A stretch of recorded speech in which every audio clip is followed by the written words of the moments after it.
All right, everybody, what we're going to focus on right now is the periodic table. So every book has it color-coded a different way.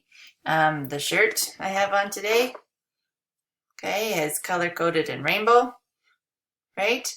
And there's different colors for different reasons. Okay, so you'll notice hydrogen up here is yellow, okay, and it's not the same color as the other alkali metals.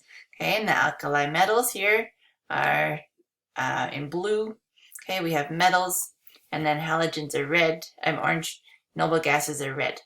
Okay, so these are all color coded in a particular way, and they have these numbers on top for a reason. Okay, there should be numbers on the side, but there isn't on this shirt. Okay, so let's take a look at this one. Okay, and analyze the colors. Sorry if you're getting dizzy. Okay, so just looking at the book, okay, I want you to notice a few things. One is that there's color coding here, and it says exactly what's what. Okay, so you have metals. And some of the physical properties of metals are, they're often shiny, they often conduct electricity, they're often solids, right? There's some physical properties. Non-metals are quite often gases. They are good insulators, they don't conduct electricity or heat very well usually, and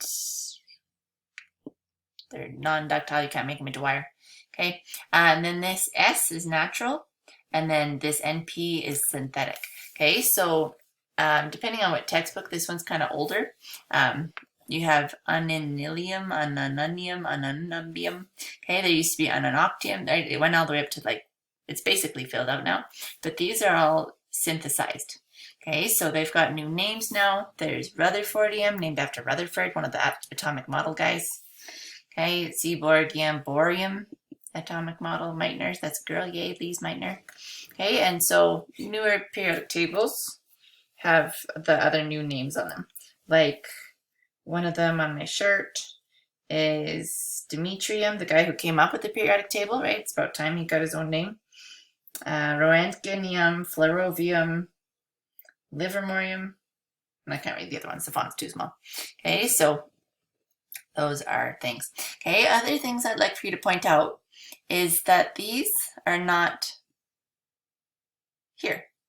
Okay, like to make the periodic table fit on one piece of paper, they've taken the lanthanides and actinides out and put them on the bottom.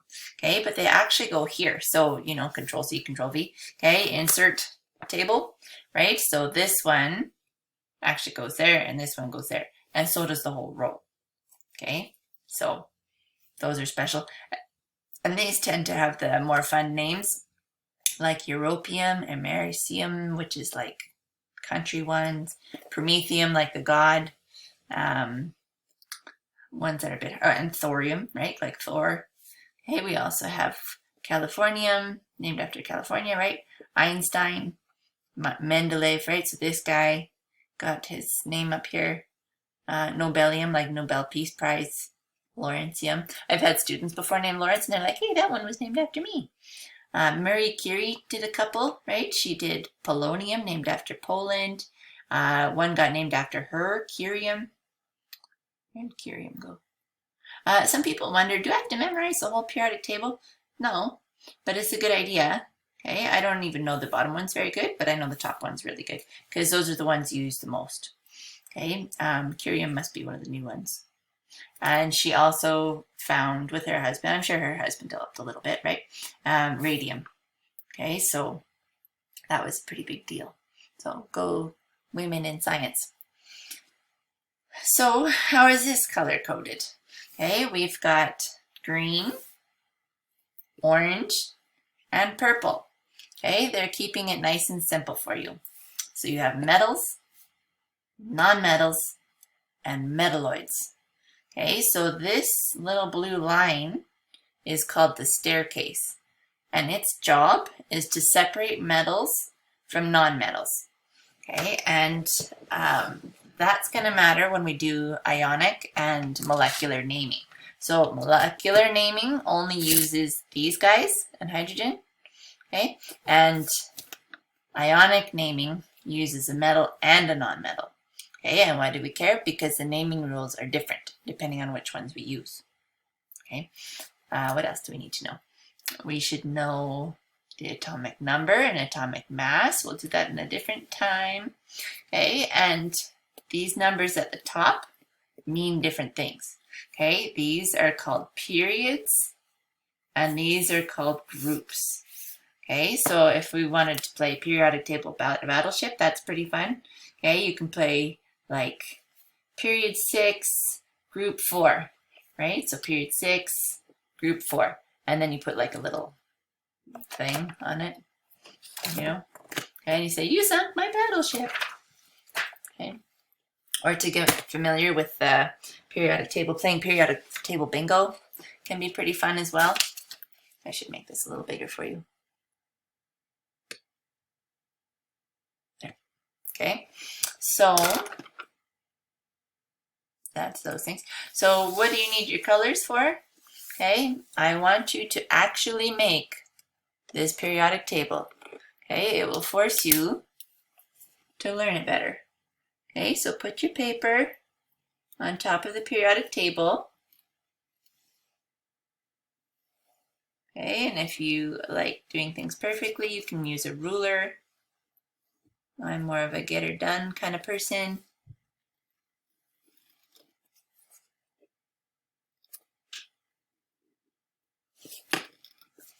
Okay, and you might have noticed in your grade 9 tests, they never even colored in the whole periodic table. They just give you a couple elements and ask you questions based on that. Okay, so what are we doing? We are tracing the main outline of our periodic table. Why? Because I said so.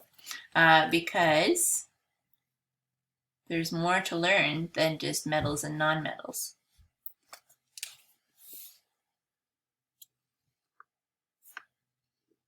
And I can't photocopy a worksheet for you and give it to you.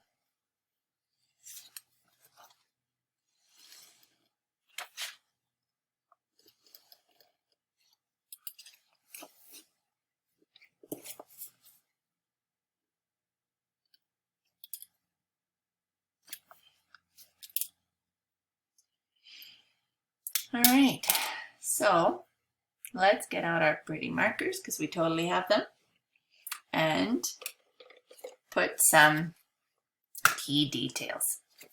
Okay, these ones are called, maybe I'll color it and then I'll write on top. Yeah, that's what I'll do. Okay, everybody in this group, okay, you guys have groups in high school, right? Like there's sporty people, there's artsy people. What's another one? Like emo, people like, oh, you're emo. Okay, different cultures, genders and whatnot. Okay, so they're gonna have different properties.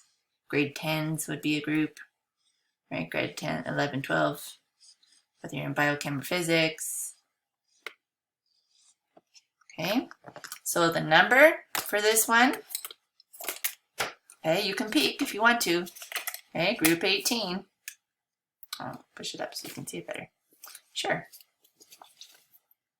Okay, let's label. Group 18. Why are they so special? They're called halogens.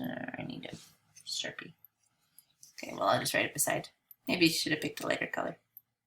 Okay, halogens. Okay, they have something called a full octet. They do not react, and that's not a halogen. The next group is halogen. Way to go. Okay, these are noble gases.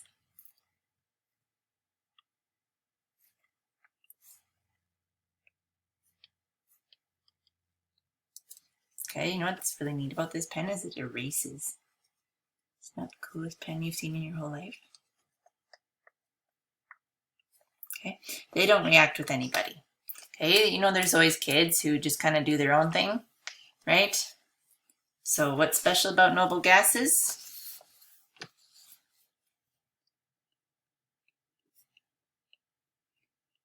Okay, they're unreactive.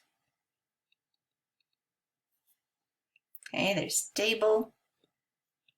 They have a full octet. And you're like, what's a full octet? I will tell you a different day. Okay, so let's make a legend. So that was purple. Okay, they don't like to give away electrons, and they don't like to give away, and they don't like to take electrons either.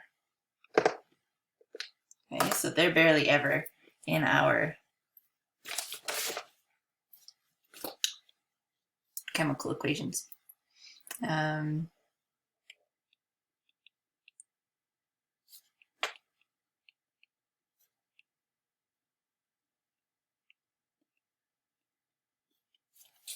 Okay. We kind of care, but not really, about the lanthanides and actinides.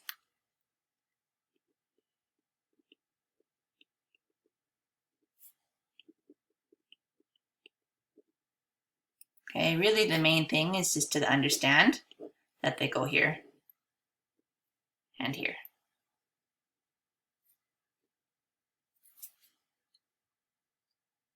All right. Okay, now let's go back and actually put halogens, and let's put them with the lighter colors so we can read what it is on top.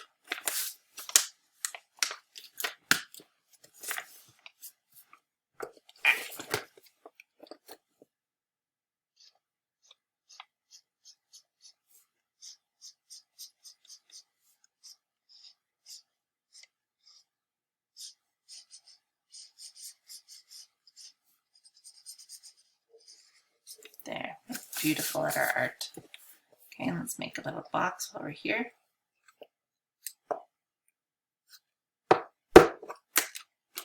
"12 minutes, we're not going to finish this video on time." Okay, these are halogens. Okay, and they are very reactive. They love to steal electrons. Okay, they have 7 valence electrons. You're like, a what now? Okay, on the outer edge.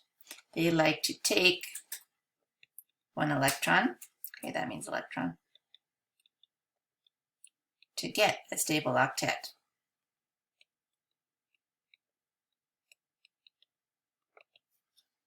Okay. So let's label them. Halogens.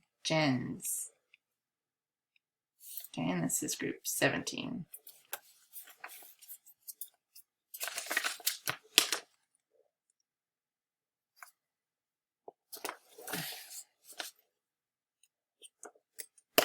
Okay, let's put the staircase on here quick before my timer runs out for 15 minutes of recording. Then we'll have to do a part 2. Okay, so let's put the staircase on. My paper's not that see-through, I need to zoom in a bit.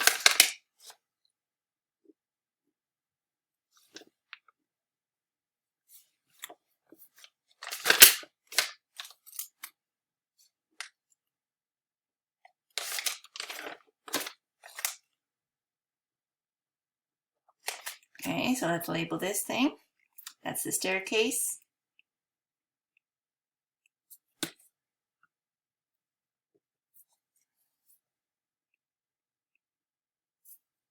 Okay, and that separates nonmetals from the metals.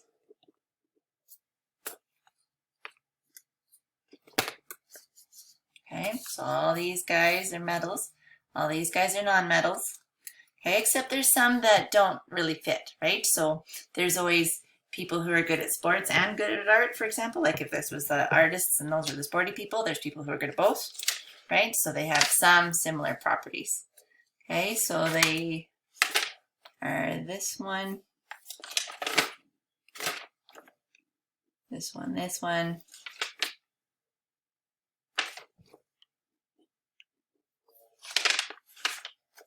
Okay, tellurium, polonium.